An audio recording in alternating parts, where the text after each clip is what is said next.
Il s'agit d'un agrément administratif qui atteste que les clubs se sont mis en conformité aux dispositions de la loi 3009, notamment en matière de forme juridique.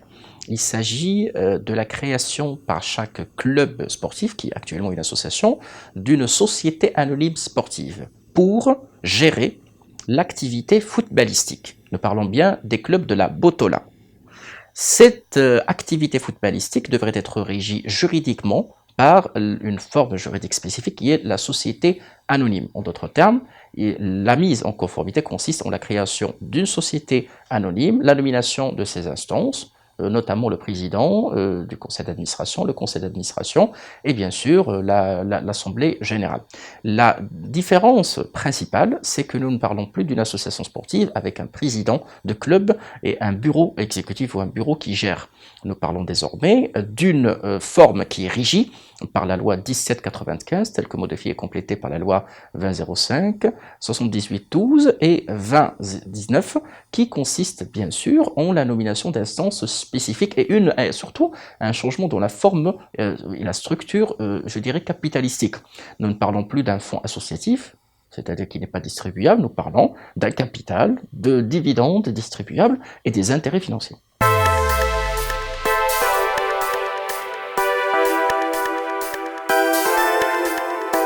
Il faut savoir que le communiqué a insisté sur le fait que la fédération a désigné des cabinets conseils pour accompagner les clubs. Cet accompagnement consiste en la mise en conformité juridique, c'est-à-dire la création des sociétés anonymes, la rédaction des statuts, la nomination de commissaires aux comptes, et également la désignation bien sûr du cadre juridique qui va régir ces sociétés. Mais également l'accompagnement en matière de la mise en conformité comptable. Il ne faut pas oublier que nous avons déjà un plan comptable spécifique au club de foot. Tout ceci, c'est de permettre une reddition des comptes adaptée, parce que les assemblées générales ordinaires et extraordinaires des clubs de football, bien sûr, donnent lecture à des rapports de commissariat aux comptes. Ces rapports se basent sur une comptabilité qui se doit, bien sûr, d'être adaptée. Donc, l'une des mesures d'accompagnement, c'était bien sûr la mise en conformité comptable et la mise en place d'un plan comptable spécifique. Maintenant, il va falloir, je dirais, aussi, sans oublier, ça c'est un élément qui est très important, l'aspect fiscal. Parce que désormais, une conformité juridique comptable est synonyme d'une conformité fiscale. Donc les clubs, ou en tout cas les sociétés anonymes qui ont été créées, se doivent également d'être identifiés fiscalement. Donc bien sûr qu'ils ont, sur le plan juridique, ils auraient certainement un fonds de commerce, mais ils vont déjà s'organiser fiscalement, avoir des identifiants fiscaux et bien sûr procéder aux déclarations et au paiement d'impôts, notamment l'impôt sur le revenu, conformément aux dispositions fiscales en vigueur. Mais le plus important, il ne faut pas oublier que la mise en conformité sur le plan juridique, fiscal et comptable doit être accompagnée par un changement des mœurs de gestion, dans la mesure où désormais la loi sur la société anonyme précise qu'il y a une responsabilité civile parfois, voire pénale. Donc il va falloir que les présidents des clubs et les instances des clubs sportifs se doivent d'être conscientes des changements qui doivent être introduits dans les mœurs de gestion et que aujourd'hui la clarté est plus que jamais mise en œuvre. Donc ce n'est pas une simple mise en conformité dans les papiers, c'est une mise en conformité et surtout une transformation et un changement des mœurs et un changement profond bien sûr dans les méthodes et les mœurs de gestion.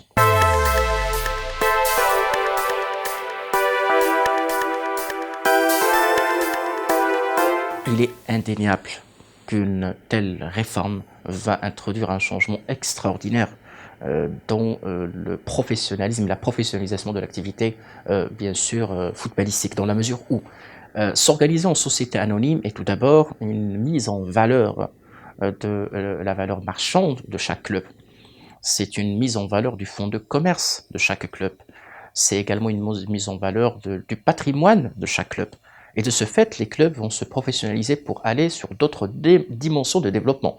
Aujourd'hui, il est regrettable, et je ne généralise pas, de constater que l'activité ou le cadre associatif est limitatif et qu'il ne permet pas d'évoluer et que le développement et l'évolution des clubs est bien sûr lié au mandat des présidents et des bureaux exécutifs. Et à chaque fois, beaucoup de clubs ont été malheureusement obligés de recommencer à zéro.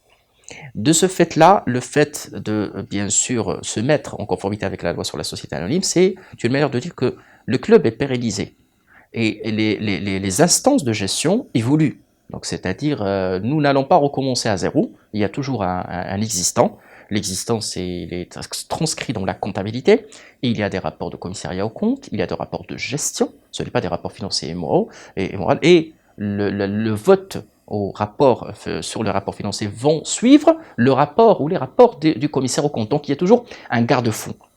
Sans oublier que le plan comptable précise et oblige à avoir un dispositif de contrôle interne. Autant de garde-fous, autant de coussins de sécurité pour garantir et bétonner le développement des clubs. Des clubs de la région ont pu évoluer dans d'autres environnements. Aujourd'hui, les clubs égyptiens, je pense à Al-Ahli et à Zamalek, sont en train de construire leur propre stade, leurs propres infrastructures. Ils sont autonomes. Même, ils ont créé leurs propres journaux, ils ont créé leurs propres chaînes. C'est ça ce que nous souhaitons pour nos clubs marocains, sans citer les clubs à l'international. Et pourquoi pas une valorisation de, je dirais, de la valeur, je dirais, marchande pour s'introduire en bourse. Autant de perspectives et d'horizons prometteurs que permettrait une telle réforme.